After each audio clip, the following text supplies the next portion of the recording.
L'échange que vous allez entendre est un entretien épistémique. Il s'agit d'une conversation asymétrique dans laquelle on s'intéresse à notre interlocuteur en lui posant des questions. Au travers de celle-ci, nous cherchons à comprendre les raisons qui motivent son avis. L'objectif principal de cette forme de conversation est de passer un moment agréable et mutuellement enrichissant. Mettre la voix. Ah oui, je reconnais la voix. Ouais. Bah, je sais pas, appelle-moi Barry White.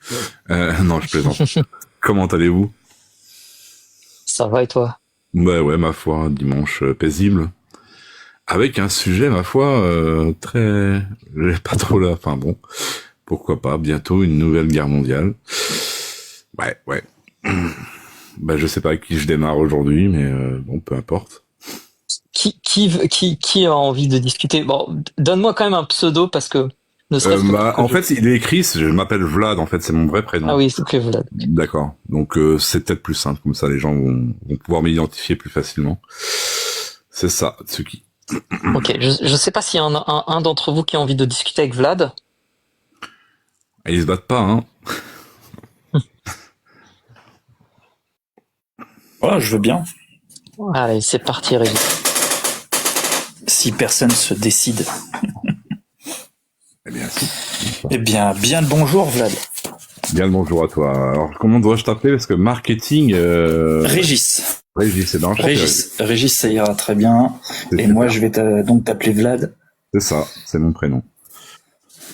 Vlad tout court, hein, c'est Vlad pas tout Vlad court. l'empaleur. Non, bah, ouais, on pourrait faire ce trait d'esprit, mais non, c'est Vlad tout court, ouais. Très bien. Comment va? Eh bien, très bien, ma foi, et toi? Oh, comme un petit dimanche, tranquillement. Pour une fois, je ne suis pas en train de faire des kilomètres et des kilomètres en voiture, donc Ah, ben, c'est parfait. tranquillement. Super. Propice à la conversation, bien reposée. Exactement, tranquillement. Alors, comment t'inspire ce thème, bientôt une guerre mondiale? Bah, je dirais qu'il est accrocheur et en même temps c'est très... Alors on pourrait le voir comme une provoque, on pourrait le voir comme une question aussi, une forme de question à emporter. Est-ce que c'est un truc c'est un truc qui peut être tellement profond et à la fois très superficiel que du coup c'est un thème très difficile à aborder, je pense. Et c'est d'ailleurs pour ça que je suis monté aujourd'hui aussi. Parce que selon moi, je pense que celui qui est capable de prédire ça, il serait bien heureux de pouvoir le faire. Enfin, je ne pense pas qu'on ait de boule de cristal et que même si parfois on aurait tendance à croire que les contextes nous amènent à réfléchir un peu sur comment ça pourrait se dérouler, c'est toujours par la prédiction et on sait très bien que la prédiction, c'est pas de la science, ça n'a rien à voir avec des faits, voilà. Il y a une expression que tu as donnée qui m'interroge justement. Ouais. Comment on pourrait être heureux de pouvoir prédire une guerre mondiale? Bah pour l'éviter, ça me paraît tomber sous le sens. Enfin, je sais pas si après, mais ouais, pour essayer de l'éviter en tout cas. Et je pense qu'ils y Faut-il en travaillent. avoir les capacités? Bah, l'ennui, c'est ça. C'est pour ça que c'est une question très complexe parce que effectivement, comment on peut éviter une guerre? C'est pas toujours simple, mais je pense que la diplomatie fait partie en fait des armes qui permettent à chaque pays normé en fait et qui pourrait être responsable d'une guerre mondiale parce que ça émane toujours de puissance. N'est jamais, enfin, on pourrait supposer que demain, je sais pas le plus petit des pays, alors Saint-Martin, admettons, déclare une guerre qui ferait qu'en sorte que les guerres mondiales. Non, je ne crois pas à ça.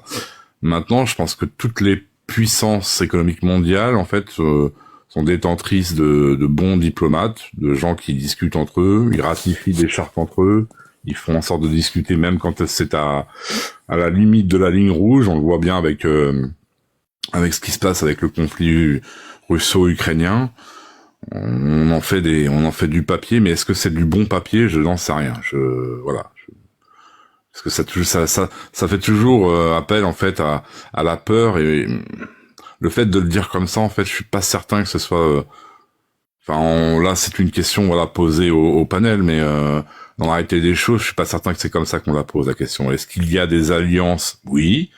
Est-ce qu'elles sont convergentes? Je ne sais pas, parce que je ne suis pas dans les bureaux qui, voilà, régissent en fait ce qui pourrait être en fait le début de quelque chose, les prémices en fait d'un conflit. Alors de dire bientôt, ça sous-entend quoi bientôt? Demain, dans 10 ans? Comment tu la poserais alors cette question? Je dirais que ce serait plus. Est-ce que ce serait possible, tu vois, la possibilité d'une guerre? Et là, on tomberait encore dans un truc. Mais bientôt, je sais pas. Enfin, tu vois. Intéressant. Est-ce qu'une troisième guerre mondiale est-elle possible? Ouais, ce serait plus ça. Ouais. Ouais, ce serait plus ça. Ouais. Et à cette question-là, est-ce qu'une troisième guerre mondiale est possible? Est-ce que tu as, toi, une estimation de son potentiel? Depuis que le monde est monde, il y a toujours eu des guerres. Maintenant, est-ce qu'il faut se référer à ce qu'on connaît déjà? Je ne sais pas là non plus, mais il y a toujours une part de probabilité, évidemment, oui. Maintenant, avec les connaissances que tu as, l'historicité, les conflits actuels, comme tu as dit, les intérêts économiques, etc. À combien évaluerais-tu la possibilité d'une troisième guerre mondiale, en sachant que 0, il y en aura pas, impossible qu'il y en ait eu une nouvelle, et 100, ça va arriver là dans les prochains jours. Ok. Eh bien, puisque j'aime avoir une parole mesurée, je mettrais ça à 2, voire 3, pas plus, quoi. C'est toujours c'est toujours latent quelque part. Il y a toujours, je pense que inconsciemment, tu sais, quand on appelle ça des guerres froides, tout ce qui peut être décrit par les historiens ou les spécialistes du genre, on est toujours dans quelque chose qui est dans les prémices de. Mais est-ce que c'est quelque part pour maintenir une tension suffisamment importante pour que justement ça ne se déclenche jamais? Donc on appelle ça la dissuasion. Et en lien avec ça, qu'est-ce qu'on en fait derrière? Parce que la dissuasion c'est bien, mais ça ne sert à quoi? Je veux dire, si des pays ont ratifié des traités avec lesquels ils composent, enfin tu vois, depuis 1946, on a ratifié 201 pays ou 202 pays, je sais plus, ont ratifié la Charte des droits de l'homme. Donc en lien avec ça, normalement on devrait supposer que justement avec les horreurs de la guerre mondiale qu'on a vécu, non pas nous, mais nos grands-parents, nos parents parfois, est-ce qu'il est encore possible aujourd'hui d'avoir une vision, je sais pas, un espèce de d'alliance, un axe comme ils appelaient ça, c'était l'axe, qui voudrait justement envahir le monde et faire en sorte que tout le monde puisse s'écraser devant ça. Je suis pas certain que ça pourrait être. En tout cas, s'il y en avait une, elle n'aurait pas le même visage que celle qu'on a étudiée et elle serait beaucoup plus néfaste pour l'humanité. Je pense qu'elle aurait une tournure un peu. Alors, je vois ce que tu veux dire. Ça reste quand même assez faible. Donc, tu penses qu'il y a peu de chances qu'il y ait une nouvelle guerre mondiale. Qu'est-ce que te fait penser les pronostics de certaines agences avec tu sais l'horloge, je sais pas si tu connais l'horloge nucléaire qui indique 23h55 quelque chose comme ça, qui voudrait faire peur et dire que on est tout proche de la fin de l'humanité, et pourtant toi de ton côté tu penses que on y est très loin. Parce que tu viens tu viens de le souligner toi-même, finalement, dans ta question, il y avait la réponse. C'est-à-dire que c'est pour faire peur. Ça fait vendre du papier, ça fait joli dans un titre, tout le monde s'en occupe, mais qui peut prédire ça, très honnêtement, même celles et ceux qui étaient déjà en... Je me souviens avoir lu des coupures de presse de l'époque, donc de la Seconde Guerre mondiale. Rien ne présageait en fait quelque chose de ce genre en fait. Donc aujourd'hui le dire comme ça, et en plus je me souviens de ce qu'avait dit juste avant moi Sam, on est dans une période où il y a quand même la paix depuis en Europe, c'est la première fois qu'on connaît ça. Enfin, s'il y a des historiens ici qui m'arrêtent maintenant, mais je crois qu'on n'a pas connu de toute l'histoire de l'Europe une période aussi pisse, quoi. Et c'est bien d'ailleurs pour ça qu'on l'a créé, c'était pour avoir une accalmie et une cohésion. Donc elle était toujours en Europe d'ailleurs la guerre, donc c'est bon. Si elle vient d'un autre continent après, je ne sais pas. Certains diront, bah oui, mais vous avez vu, il y a l'Inde avec le Pakistan. Oui, mais ça fait déjà depuis que je suis tout petit que j'entends ça. Enfin, l'Inde et le Pakistan, le Cachemire, ça a toujours été problématique. Et ils ont toujours détenu en fait des armes de dissuasion massive en fait, et ça n'a jamais rien changé. La Russie, ça a toujours été la même chose avec les États-Unis, et pourtant, voilà, on se souvient des missiles de Cuba, c'était à deux doigts d'eux, et puis finalement, il s'est rien passé de spécial. Donc, à part avoir un fou, alors là, tu vois, je vais rentrer dans l'hypothèse. Si on prend un scénario catastrophe et que un fou arrive au pouvoir, là, je vais peut-être réviser mon truc, tu vois. Si jamais demain on Donc devait... si comme tu dis, si un fou arrive au pouvoir, ça veut dire que pour l'instant tu considères qu'il n'y a aucun fou au pouvoir. de véritable... Poutine, c'est pas Poutine, C'est c'en un- est pas Bah, un. Kim Jong-un, c'en est pas un. Trump, c'en est pas un. disons que ce sont des fous modérés, tu vois. Ils ont plus de gain que de câble. Est-ce que quelqu'un va comprendre cette expression? Ouais, Je sais rien. Mais non, ce sont des fous mesurés. Je pense que ce sont effectivement, on peut les appeler des totalitaristes ou des autoritaristes. Voilà, ils se donnent une image d'hommes forts, puissants, en lien avec peut-être justement leur puissance de feu, mais très honnêtement, ça ne fait peur qu'à celles et ceux qui ont aussi envie de rentrer, parce que regarde l'Ukraine, très honnêtement, t'as l'impression que Zelensky a envie de reculer, même si effectivement tout pourrait le conduire à arrêter, stopper le truc depuis le départ, il a continué à faire ce qu'il avait à faire. Donc c'est bien malheureux d'ailleurs, mais alors derrière, qu'est-ce que ça suppose du coup? Ça voudrait dire que du coup, en lien avec le fait d'être puissant, on pourrait écraser tout et tout le monde sans que personne puisse répondre. Bah, c'est ce qui s'est passé en 39. Hein, la France a déclaré la guerre à l'Allemagne, l'Angleterre avec, et on a vu ce que ça a donné derrière. Je pense que non, les gens sont, avec le recul qu'on a aujourd'hui, même si un fou devait intervenir, j'ose espérer quand même. Enfin, tu vois, là, je me fais l'antithèse du truc. J'ose espérer que, tu vois, il se prendrait une Kennedy ou un truc dans le genre. Enfin, j'espère. J'aimerais, en tout cas, qu'on n'ait pas tu vois, à faire ressurgir des élans du passé avec des trucs un peu... On a passé tout ça, je pense que, voilà, on a grandi. D'accord, c'est quand même beaucoup d'espoir en fait. Tu mobilises ton opinion parce que tu as l'espoir que le pire n'arrive pas ou l'espérance. Si je me fais un scénario catastrophe, oui. Maintenant, dans une forme de rationalité, je me dirais que non. Tu vois, il y a pas, c'est pas fondé sur l'espoir. Là, c'est fondé sur des faits. Je pense que la diplomatie est suffisamment puissante pour que justement les pays arrivent, même quand ils sont dans des conflits de très haute intensité. Et là, je parle avec mon expertise parce que j'ai occupé des postes à responsabilité pendant très longtemps, donc je sais de quoi je parle quand je le dis. Je pense que vulgairement, je pourrais te dire, on est très loin du compte. Enfin, tu vois, il y a pas la possibilité parce qu'il y a des discussions qui se font, personne n'est au courant, et heureusement d'ailleurs, parce que voilà, ça pourrait aussi là générer des problèmes autres que ceux qu'on connaît là aujourd'hui, les sanctions, les trains, ils appellent ça des trains de sanctions. Il y a toujours eu des sanctions contre les pays avec lesquels on avait du mal à négocier, mais dès lors que la diplomatie en fait rentre en jeu, c'est là où les choses s'évitent. Donc tant qu'il y a ça, moi ça me rassure, tu vois. C'est tant que je sais qu'il y a des diplomates dans ce monde, c'est bien. D'accord. Intéressant. On arrive doucement au quart d'heure. C'était Ouais. intéressant.